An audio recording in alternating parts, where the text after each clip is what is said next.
যুক্তরাষ্ট্রের নেতৃত্বাধীন জোট যদি ইরানে কোনো ধরনের স্থল অভিযান শুরু করে, তবে ইরানের সশস্ত্র বাহিনীকে সহায়তা করতে চেচেন যোদ্ধারা দেশটিতে মোতায়েন হতে প্রস্তুত বলে জানিয়েছে। সোমবার চেচেন নেতা রমজান কাদিরভের অনুগত এই দুর্ধর্ষ যোদ্ধা বাহিনী প্রেস টিভির এক প্রতিবেদনে তাদের এই প্রস্তুতির কথা ঘোষণা করেছে। তারা চলমান এই সংঘাতকে একটি ধর্মীয় যুদ্ধ হিসেবে অভিহিত করেছে এবং মার্কিন আগ্রাসনের বিরুদ্ধে লড়াই করাকে জিহাদ হিসেবে বর্ণনা করেছে।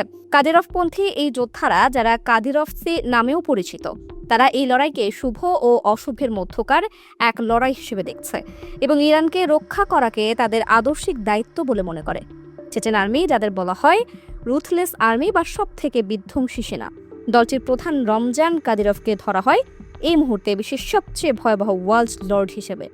রুশ প্রেসিডেন্ট পুতিন যে গত 15 বছরে কোনো যুদ্ধে হারেনি, তার অন্যতম মূল কারণ এই চেচেন আর্মি। বিভিন্ন স্থানে আমেরিকাকে চ্যালেঞ্জ করে বিধ্বংসী হামলা রাশিয়া চালালেও মাঠ পর্যায়ে মূল কাজটি করেছে এই মুসলিম চেচেন সেনারা। চেচনিয়ান মুসলমানরা মোটেই অন্য দেশের মুসলমানদের মতো নয়। এরা যেমন শক্তিশালী তেমন শিক্ষিত, সেই সাথে অত্যন্ত পারদর্শী রণকৌশলে। সর্বোপরি এরা রুশ মুসলমান। হলিউড নানা সিনেমায় এই চেচেন আর্মিদের কথাও উঠে এসেছে, তবে সেগুলো ভিলেন হিসেবে, স্রেফ গল্প কাহিনী। বাস্তবে এই চেচেন আর্মিদের সম্পর্কে বেশি তথ্য পাওয়া যাবে না। এদের কত সৈন্য রয়েছে, কী ধরনের অস্ত্র ব্যবহার করে, এসবের আসল তথ্য পুরো ইন্টারনেট জুড়ে খুব একটা নেই।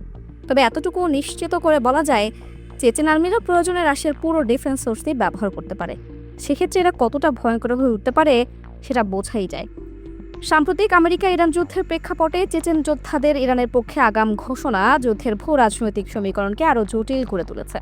এর আগে এই যোদ্ধা বাহিনী ইউক্রেন সহ বিভিন্ন সম্মুখ সমরে রাশিয়ার হয়ে লড়াই করার অভিজ্ঞতা অর্জন করেছে, যা তাদের সামরিক গুরুত্বকে আরও বাড়িয়ে দিয়েছে।